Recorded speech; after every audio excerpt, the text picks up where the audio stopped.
Back now to the vaccination controversy as politicians and celebrities weigh in on whether vaccines for young children should be voluntary or whether the public health risks are just too great for any one person to make that choice.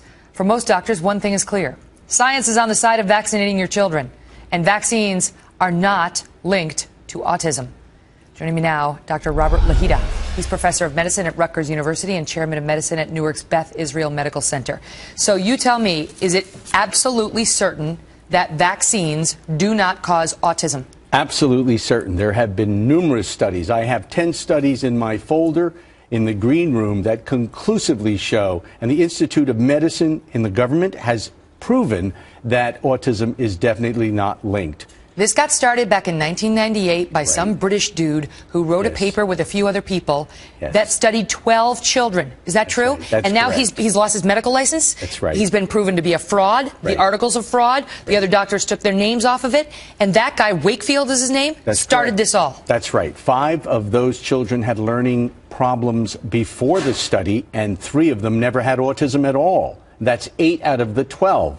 So you go and figure that data was definitely false. And there have been all sorts of allegations surrounding that. The Lancet, which is a very distinguished British journal, removed the study in 2010, retracted the whole paper, and the British Medical Journal supports that as well. So we in the United States have done or completed studies on any possible links between autism and vaccines.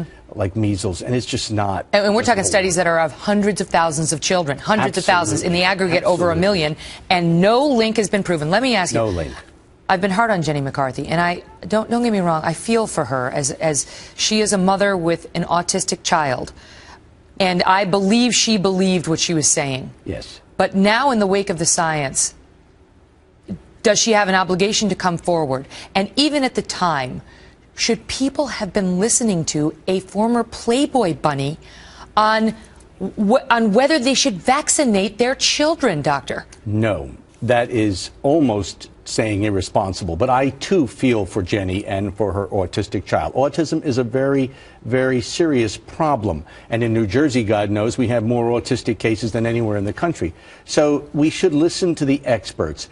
Parental hubris is one thing, but real science is another. And as far as the politicians go, this is a public health problem. This is not a bipartisan issue at all.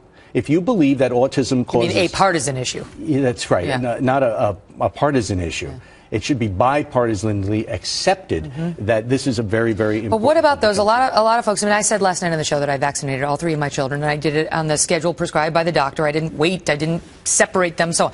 People were tweeting me saying, you know, well, good for you, but I know a lot of anecdotal cases where they got the vaccinations and then the kid had autism. And I know the doctors say in response to that, this is what happens. You've got a guy like Wakefield who does this study. You've got a celebrity like Jenny McCarthy who fuels those flames. And then what happens is autism reveals itself in its symptoms very often right around the time that the vaccinations are required. That's right. We see that in medicine all the time. If people develop, say, a disease, a digestive disease, after having a big meal, the meal may have nothing to do with the digestive problem, but they attribute it to the meal. The other thing they say is, who cares if they don't get measles vaccinations or mumps or rubella? We didn't have those things when we were growing up. We had measles, we had chicken pox. The end of the world didn't come.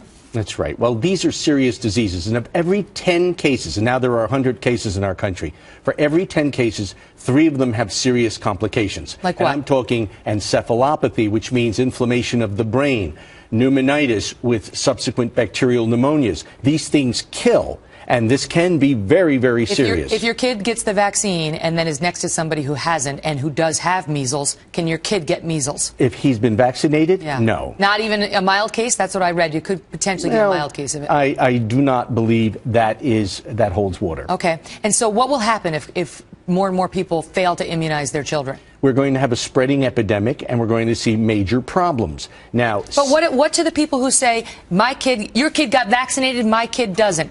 If my kid goes to school with measles, what do you care? Your kid had the vaccine. Well, That's one way of looking at it, but out there in that population of little children, there are immunodeficient children, children with leukemia, either impending or coming, HIV children, all sorts of children that have immunodeficiencies. And you don't get the vaccine until you're 1, so you've got babies who... Babies less than 1 are at great risk, and their disease can be very, very fatal. Sometimes they go with mom to pick up the older brother or sister at school. Doctor, good to see you. Very dangerous.